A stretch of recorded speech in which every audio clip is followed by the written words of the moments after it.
Helium Lemon 15 reporting for duty. We are back with another episode of Factory Balls 4. This is part 2, the second and final part A of Factory Balls 4 Quattro. Although I'm not sure how I would say Factory Balls in Spanish, but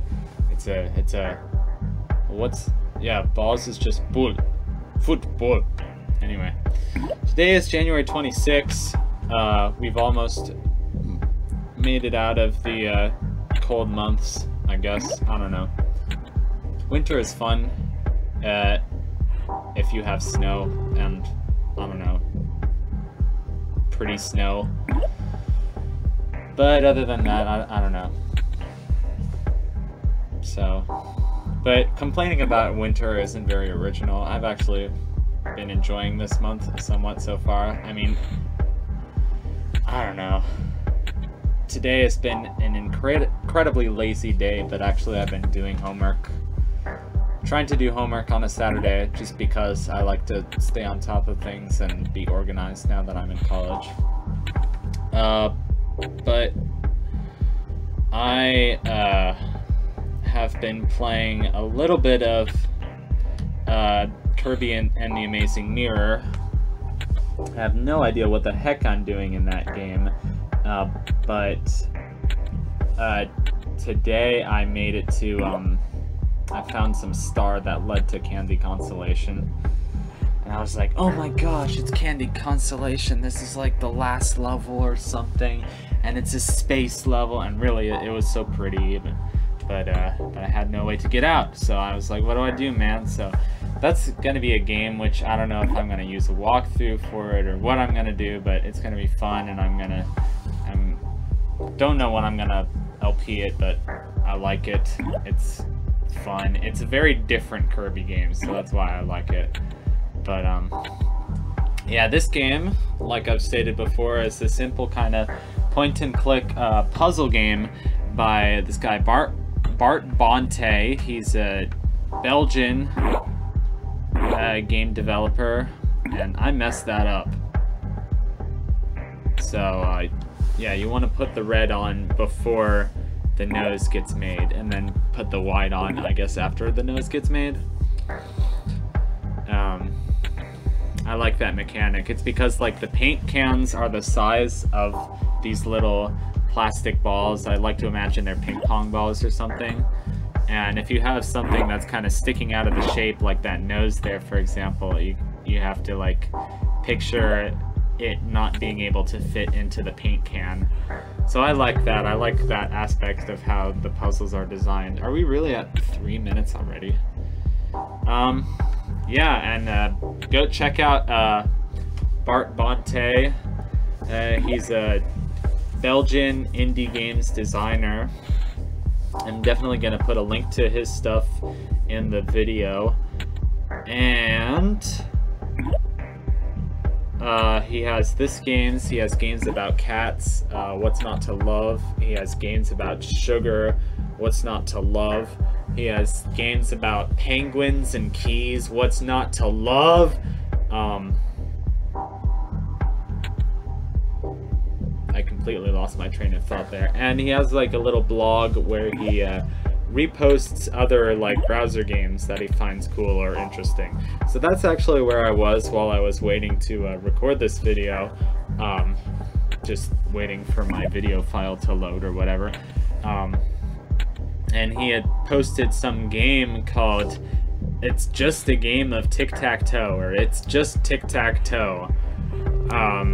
On Newgrounds, where it's like you start out playing tic-tac-toe, and then like the music gets crazier, and eventually like the game starts taking over.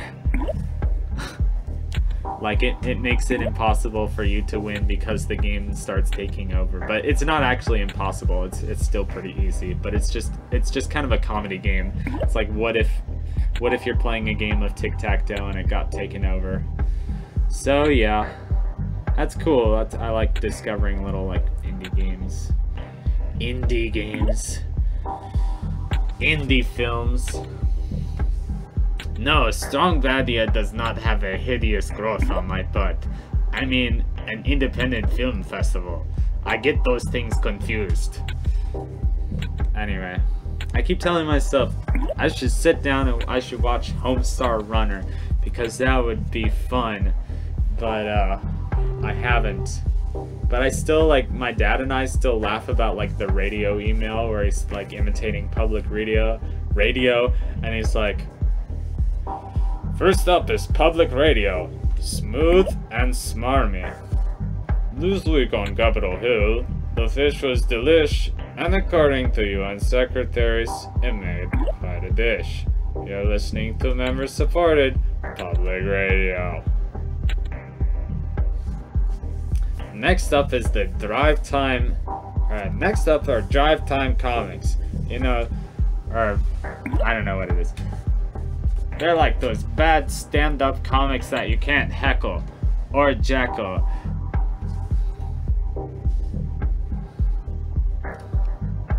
I guess that's just the way the cookie crumbles. Oh, we've heard enough about the fish already. Hype ball. Next up is college radio. Apparently they're letting the bewildered freshmen come into the studio and run this thing. That was, the fish was delish, and we heard, hold on. College radio can be summed up in 5 words. Dead air, dead air. Next up is, an hour of chanting. I know he says something about campus outreach is having yeah, college freshmen are stupid. No, I'm kidding. I'm a college sophomore, so I can't say anything too mean. But yeah, I don't know. I'm not entirely optimistic about school right now. I'm just doing it, and I don't know, I have some teachers that I like. Ooh, this puzzle I had a really hard time figuring out how to get the stripes and the bands. So, I think I had to, yeah, you have to get the top first because of the construction helmet. But I don't have the white in between the stripes properly set up, so I have to redo that. Oh boy. So the only really topical thing I can think of is right now the government shutdown, which, please, like, give people back their jobs. Like, that has been going on for, I think that's the longest government shutdown since I've been alive. And I was born when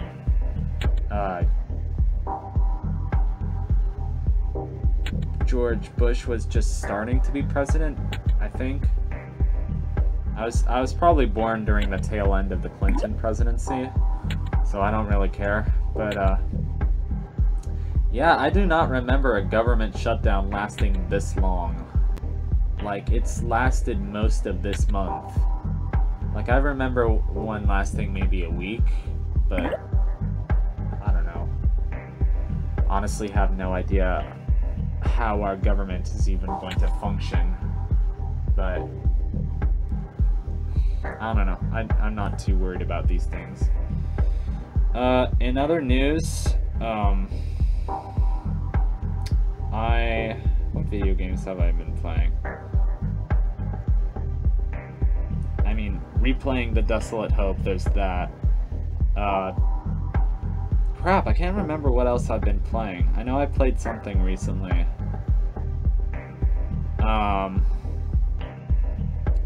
I have been dabbling in ukulele, and I'm really enjoying that game despite the keyboard controls being awful just because of the nostalgia and the Banjo-Kazooie and everything. I don't know, it gives me a good vibe. It makes me happy, and I've only just started playing the game, so I'm not too happy. I'm not too sad about, like, the lack of progress. Same thing with a lot of these games. Like,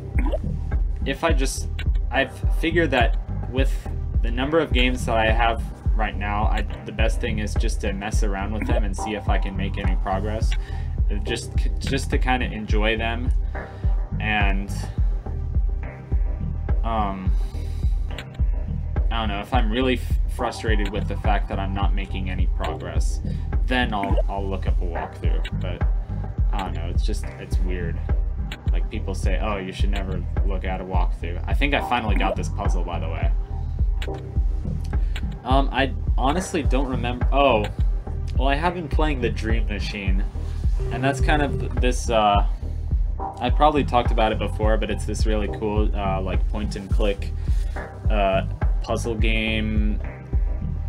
It basically, you have to go inside other people's dreams, and with that it's a little bit like Psychonauts or something like that, but it's a much more like puzzle based, exploration based, sort of psychological based.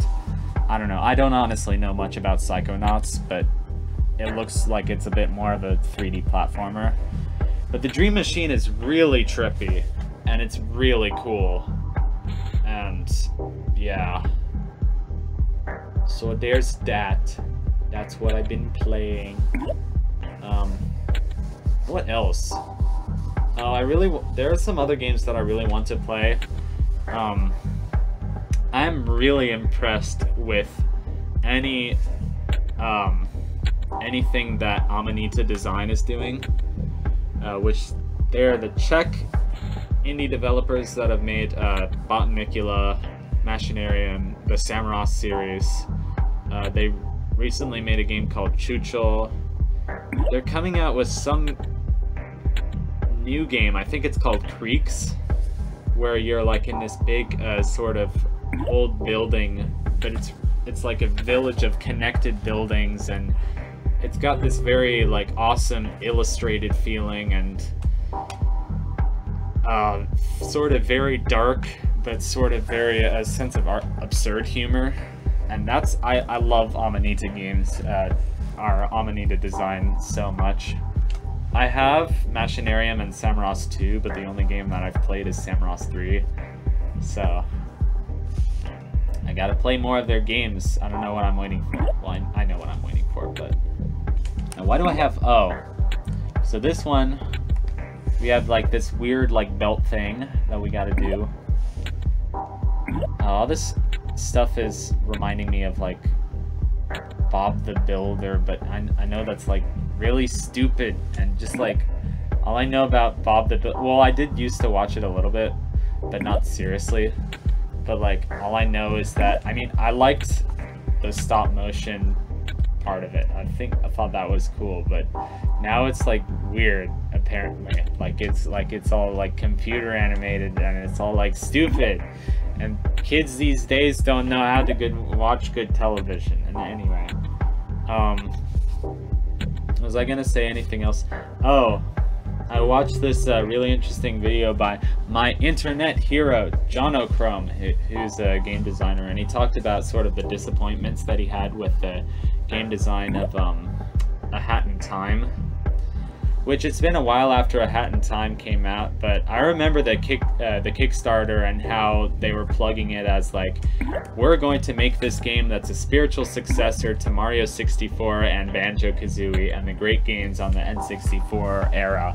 And I remember being really excited about that. And then that Kickstarter started before Yooka-Laylee, I think, either before or after. But they were happening around the same time, and it made me really hopeful for sort of the future of games, because those were a lot of the first video games I played were Banjo-Kazooie, sort of, yeah, Legend of Zelda, Mario 64. But anyway, yeah, Hat in Time didn't exactly turn out like that, because it's not exactly a collectathon in the sense of like Banjo-Kazooie, and it's kind of, I don't know, the way Jonochrome analyzed it, because I've never played it, it's kind of more of a like linear game, like Mario Galaxy, or which I don't think Mario Galaxy is a bad game, but I don't know, he thought Hat in Time was very, like, lazily designed. So here we have the end of Factory Balls 4. We have a customizable ball that you can just sort of draw on. It's like, you have completed all 30 levels. And it also says, you can, if you produce something really cool, you can take a screenshot of it and send it to Bart. So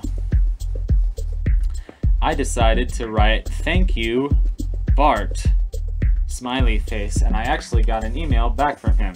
And let me read the email that I got from him. He says, "Thanks, nice one, smiley face. Love the ball drawing, and congratulations on completing the game. Good to hear you enjoy my games and are playing them on your channel. Perhaps you already know, but you can find all my other games on my site, bontegames.com. That's where I release my games first, and that's also the place where I regularly post about new and interesting games by others. You can also follow me on Facebook, Twitter, or Instagram." And he puts the links for those. Okay, that's probably a lot of links I have put in this mail, smiley face. Cheers, Bart. So I just thought that was really nice that I got an email from Bart, the creator of this game. So thank you guys for watching. I hope you enjoyed, and I'll see you in the next one. Goodbye.